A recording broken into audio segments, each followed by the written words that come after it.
Thank you, Mike. It's 4:48. Holly joins us with the day's talkers. So a big quality of life upgrade for Apple users. The company might let you use Face ID with a mask on in its upcoming update. That's according to various reports. The feature would recognize different traits around the eyes, letting people unlock their phone without having to pull down their face covering. The update might only be available for the latest iPhones. Apple hasn't yet confirmed any of these reports. You know what's amazing to me is that people, I know this is kind of off topic, but people can recognize you just by looking at your eyes and with that mask on. That's amazing to me. That's number one. Number two, I prefer to just go ahead and take the mask off just for the Face ID. Yeah. Because it's like this.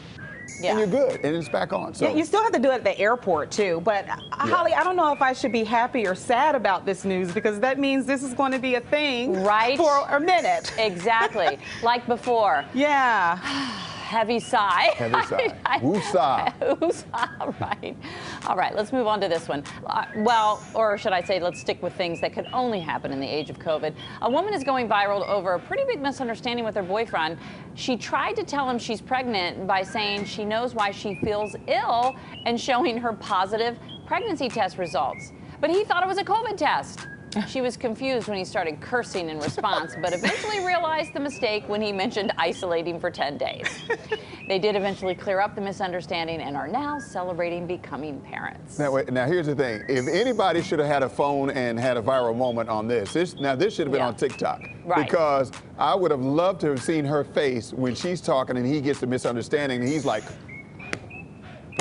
I know. And she's like, what is happening right now? Yeah, you went from 10 days to 9 months, right? But my whole thing is, who breaks that kind of news to a significant other via text message? What do you mean?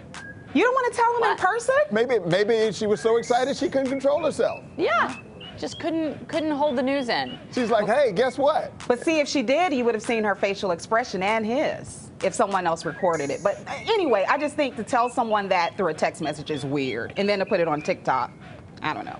Oh, Lord. Marissa, people put everything on TikTok. You cannot be surprised about that anymore. But I will say this. When I was watching you, Wisdom, if I'm like a movie producer or a screenwriter, I'm totally putting this in a movie, right? Because it would be hilarious. Like the confusion. Like you said, I wish someone was recording it. It would have been, I think that's a good comedic scene. Yeah. Yeah, it would be hilarious. You know what would have been better is if after the announcement and after he freaks out and flips out and then she's like, the phone drops out. And they can't call each other for like the rest of the day. Can you imagine? And then she says, but no, I have a follow-up. It's twins. This is entertaining, guys. I can see it. At least we're entertaining ourselves. All right. Okay. Let's talk about this. Vacation, of course, is supposed to be a time of rest and relaxation, but do you ever find yourself feeling more tired than usual during vacation? It's actually a common phenomenon, even if you aren't traveling somewhere that will leave you jet lag. Here's why it can happen. Sleeping in an unfamiliar place means your brain is actually on higher alert.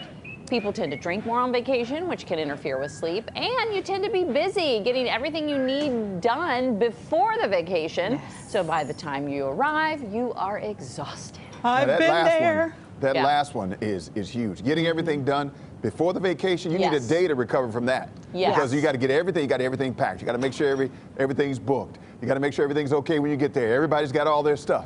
And then you got to get to the airport. And then you got to get through all these checks. And then you got to get on the plane. And then by the time you get there, you're like, you know what? Next thing you know, it's time to leave.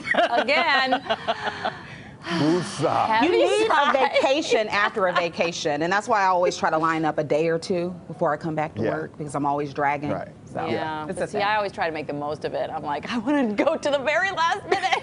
Oh, yeah, that's true. That's true, Holly. You do. All right. Well, at least you two know now when I come back from vacation, you won't have to ask me, what's wrong with you?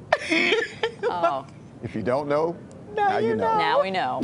All right. Okay, but on a regular day, what's wrong with you? No, it's not Friday. That's another conversation. That's a whole other ballgame. 4:53 is the time right now. Coming up, the personal library of late Supreme Court Justice Ruth Bader Ginsburg up for auction. We're going to tell you how much money her favorite books went for. Plus, you're getting a closer look at the Kennedy Center's Lunar New Year celebrations. Beautiful. We'll be right back.